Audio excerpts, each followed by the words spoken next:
What if I told you that the most feared empire in history, the Mongol Empire, which conquered half of Eurasia, didn't just rely on bows, horses, or sheer brutality to dominate the world? What if I told you their real power lay in a secret system of wealth, trade, and finance that made them richer and more unstoppable than most kingdoms of their time? Yet, despite this invisible network of money and commerce, the empire fractured, collapsed, and left behind a lesson that echoes even in today's global economy. This is the story of the Mongols, not just as warriors, but as architects of a wealth system that ruled the world. The Mongol Empire began in the early 13th century under one man, Genghis Khan. A tribal leader from the steppes of Mongolia, he united scattered clans into a disciplined mobile force capable of crushing kingdoms. Most people remember the Mongols for their brutality, cities razed, populations massacred, but few noticed that Genghis Khan and his successors had a clear vision of economic control. They understood that conquering land was only half the battle. Wealth, trade, and finance were the true levers of lasting power. Here's the twist. While Europe and China struggled with fragmented currencies, heavy taxation, and local corruption, the Mongols created a system that ensured money flowed freely. Trade routes remained safe, and taxes reached the empire without being siphoned off by corrupt officials. The origins of this system were simple but revolutionary. The Mongols relied on three pillars: Yam system, a vast network of relay stations for communication, trade, and intelligence. Tribute and taxation. Conquered territories were not always looted. Instead, Mongol governors implemented standardized taxes, often collected in silver or goods. Trade promotion. Merchants were protected, markets were regulated, and the Silk Road became a Mongol highway connecting east and west.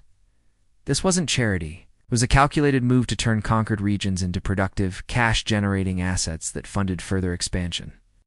By mid-13th century, this wealth system fueled the rapid expansion of the empire. Cities like Samarkand and Bukhara became global trade hubs. Caravan routes carried silk, spices, gold, and even ideas from China to Europe. Genghis Khan's grandson, Kublai Khan, took this system to another level. In China, he introduced paper currency backed by state authority, promoted banking practices, and centralized tax collection. Meanwhile, Mongol naval and overland routes connected the Middle East to Asia like never before. The result? An empire that wasn't just militarily unstoppably, was economically integrated.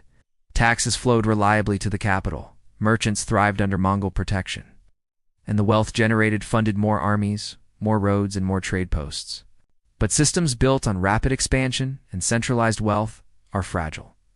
By the late 13th century, cracks began to appear. The empire became too large to govern efficiently. Local governors began hoarding taxes, and inflation erupted in parts of China due to overissued paper currency. Worse, interfamily rivalries among the Mongol Khans fractured authority. The wealth system that had propelled the empire to global dominance began to unravel under the strain of human ambition, poor financial controls, and political fragmentation. By the 14th century, the once mighty Mongol Empire had split into Khanates.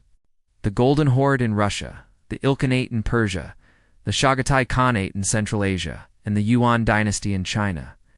Each tried to maintain the wealth system independently, but none succeeded fully. Trade slowed, tax revenues fell, and local rebellions rose. Even the Yuan dynasty collapsed under the weight of mismanagement and economic strain, leaving behind a cautionary tale. Wealth systems are only as strong as their governance and oversight. The Mongol story is not ancient history.